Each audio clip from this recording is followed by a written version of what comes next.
Committee reviewed the current state of the Westside One project this afternoon at Chattanooga City Hall. News 12's Nick Hill was there as we learned about some new features in their presentation. Well, I would be very sad if this didn't happen.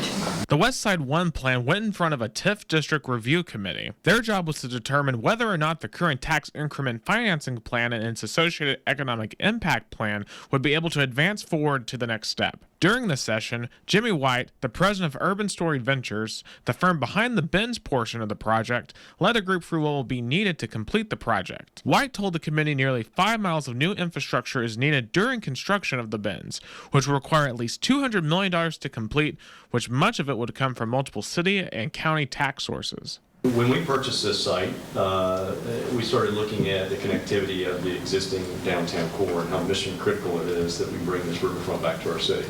The building of the bins will be broken up into 3 phases, with the first 2 phases on the outside of the property, including phase 2 behind me right next to the Blue Goose Hollow trailhead on the river park. Phase 3 will be the middle portion of the property, and plans right now include an artificial canal. It's going to be an overflow, from the river water, so it's its own contained system. Up to 30,000 gallons a month, to be specific, from Tennessee American Water, self-contained water feature. Discussion on the West Side Evolves plan was held as well, with reassurances that current residents at College Hill Courts and Gateway Towers will be assigned a case manager during future construction.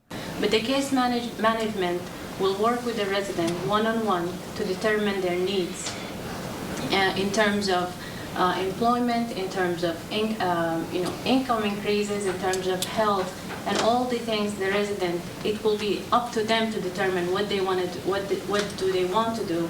The committee unanimously approved the plan to go to the next step.